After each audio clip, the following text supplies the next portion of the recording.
നമസ്കാരം. ഷവർലെറ്റിൻ്റെ തവേര വാഹനം കൈകാര്യം ചെയ്യുന്ന എല്ലാ വാഹന ഉടമകളും ശ്രദ്ധിക്കാൻ വേണ്ടിയിട്ടുള്ള ഇമ്പോർട്ടൻ്റ് ആയിട്ടുള്ളൊരു വീഡിയോയാണ്. അതായത് പലരും ചെയ്യുന്ന ഒരു കാര്യമുണ്ട്, അറിവില്ലാതെ ചെയ്യുന്നതാണ്. ഈ വാഹനം ഓഫ് ചെയ്ത് നിൽക്കുന്ന സമയത്ത് സ്റ്റിയറിംഗ് ഇങ്ങനെ തിരിക്കാറുണ്ട്. സ്റ്റിയറിംഗ് തിരിക്കുന്നത് മാത്രമല്ല, വാഹനം തള്ളിയൊക്കെ മാറ്റിയിടാറുണ്ട്. അതുപോലെ തന്നെ സെൽഫ് എടുക്കാത്ത സിറ്റുവേഷനൊക്കെ വരുന്ന സമയത്ത് ഇതൊക്കെ ഓവറായിട്ട് പിടിച്ച് തിരിക്കാറുണ്ട്. ഒരു കാരണവശാലും വാഹനം ഓഫ് ചെയ്ത് നിൽക്കുന്ന സാഹചര്യത്തിൽ സ്റ്റിയറിംഗ് ഓവർ പ്രഷർ കൊടുത്ത് വലിച്ച് തിരിക്കുവാനോ അല്ലെങ്കിൽ റൺ ചെയ്യിക്കുവാനോ ശ്രമിക്കരുത്. റൺ ചെയ്യിക്കുവാനെന്ന് ഉദ്ദേശിച്ചത് വാഹനത്തിൻ്റെ ബെൽറ്റ് പൊട്ടുന്ന സമയത്ത് AC പവർ സ്റ്റിയറിംഗിൻ്റെ ബെൽറ്റ് ഒരുമിച്ചാണ് ഇതിൻ്റെ കണക്ഷൻ വരുന്നത്. ആ ബെൽറ്റ് പൊട്ടുന്ന സമയത്തൊക്കെ ചിലർ വണ്ടി ഡ്രൈവ് ചെയ്ത് വരാറുണ്ട്.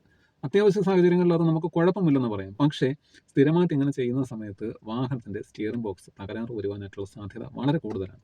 കാരണം വാഹനത്തിൻ്റെ വെയിറ്റ്, ടയറിൻ്റെ എയർ പ്രഷറിൻ്റെ വ്യത്യാസം, ഓവറായിട്ടുള്ള മർദ്ദം, ഇത് ഫുള്ള് വന്ന് നിൽക്കുന്നത് സ്റ്റിയറിംഗ് ബോക്സിലാണ് വന്ന് നിൽക്കുന്നത്. അപ്പോൾ സ്റ്റിയറിംഗ് ബോക്സിൽ ആ ഒരു ഹൈ മർദ്ദം കയറുന്ന സമയത്ത് ഇതിൻ്റെ ഓയിൽ സീല് തകരാറ് വരുവാനും ഓറിങ്, പാക്കിങ്, അതിൻ്റെ ഉള്ളിലത്തെ പാർട്ടുകൾക്കൊക്കെ തകരാറ് വരുവാനും സാധ്യത കൂടുതലാണ്. തവേരയ്ക്ക് വരുന്നത് പാരലായിട്ടുള്ള സ്റ്റിയറിംഗ് ബോക്സാണ് വരുന്നത്. ഇന്നോവ, സൈലോ പോലുള്ള വാഹനങ്ങൾക്ക് റാക്ക് ആൻഡ് പിനിയൻ ടൈപ്പിലാണ് സ്റ്റിയറിംഗ് ബോക്സ് വരുന്നത്. അപ്പോൾ അങ്ങനെ വരുന്ന സമയത്ത് കാലക്രമേണ ഈ വാഹനത്തിൻ്റെ ഇപ്പം നിലവിൽ ഒരു വ്യക്തി യൂസ് ചെയ്യുമ്പോൾ അവരുടെ കയ്യിൽ ഈ വാഹനത്തിന് തകരാറുണ്ടായിരിക്കില്ല. പക്ഷേ ആ വാഹനം മറിച്ച് മറ്റൊരാൾക്ക് വിൽക്കുന്ന സമയത്ത് അതിൻ്റേതായ മറ്റു പല മെക്കാനിക്കൽ കംപ്ലൈൻറ്റുകൾ വരുവാനായിട്ടുള്ള സാധ്യത വളരെ കൂടുതലാണ്. ഓക്കെ, അപ്പോൾ ഈ ഒരു കാര്യം എല്ലാ തവേര ഓണേഴ്സും പ്രത്യേകം ശ്രദ്ധിക്കേണ്ടതാണ്. ഇപ്പോൾ അടുത്ത കാലത്ത് ഒരു വ്യക്തിക്ക് പറ്റിയൊരു പ്രശ്നം, അതുകൊണ്ടാണ് പ്രധാനമായിട്ടും വീഡിയോ ചെയ്യുന്നത്. ആ വാഹനത്തിന് ഇതുപോലെ വാഹനം പോർച്ചിൽ നിർത്തുന്ന സമയത്ത് നല്ല രീതിയിലുള്ള ഓയിൽ കനിവ്, എവിടെ നിന്നാണ് ഈ ഓയിൽ കനിവ് വരുന്നതെന്നോ എന്താണ് സാഹചര്യമെന്നോ പുള്ളിക്ക് അറിയാതെ വാഹനത്തിൻ്റെ ക്രാങ്കേസ് അഴിച്ചു, പാക്കിങ് മാറി, അത് കഴിഞ്ഞിട്ട് മെയിൻ പുള്ളി അഴിച്ചു, അതിൻ്റെ ഓയിൽ സീലും എല്ലാം മാറി, എന്നിട്ടും ഈ ലീക്ക് നിൽക്കുന്നില്ല. അപ്പോൾ ഈ ലീക്ക് നിൽക്കാതെ വന്ന് നോക്കിയ സമയത്ത് വീണ്ടും ഇതുപോലെ വാഹനം കൊണ്ടിട്ട് നോക്കിയ സമയത്ത് പിന്നീടാണ് ഈ വാഹനത്തിൻ്റെ സ്റ്റിയറിംഗ് ബോക്സിൻ്റെ ഭാഗത്തു നിന്നാണ് ലീക്ക് വന്നതെന്ന് കണ്ടുപിടിച്ചത്.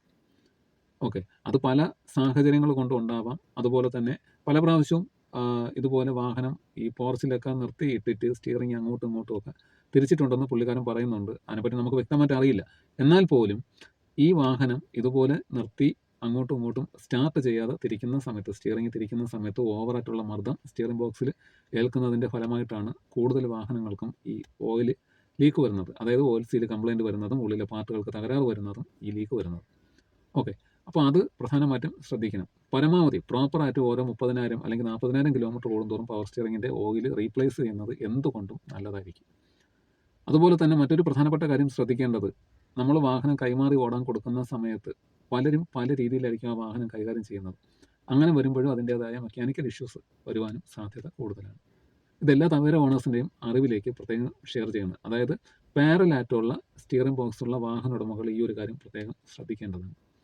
ഓക്കെ, തവേരയ്ക്ക് മാത്രമല്ല പാരൽ സ്റ്റിയറിംഗ് വരുന്നത്, മറ്റുള്ള വാഹനങ്ങൾക്കും പാരലായിട്ടുള്ള സ്റ്റിയറിംഗ് ബോക്സ് വരുന്നുണ്ട്. പഴയ ബൊലേറോ, പിന്നെ അങ്ങനെയുള്ള വാഹനങ്ങൾക്കൊക്കെ ഈ പാരലായിട്ടുള്ള പിക്കപ്പ് ടൈപ്പ് വാഹനങ്ങൾക്കൊക്കെ പാരലായിട്ടുള്ള സ്റ്റിയറിംഗ് ബോക്സ് വരുന്നുണ്ട്. അപ്പോൾ അങ്ങനെയുള്ള വാഹന ഉടമകളും ഈ ഒരു കാര്യം പ്രധാനമായിട്ടും ശ്രദ്ധിക്കേണ്ടതാണ്.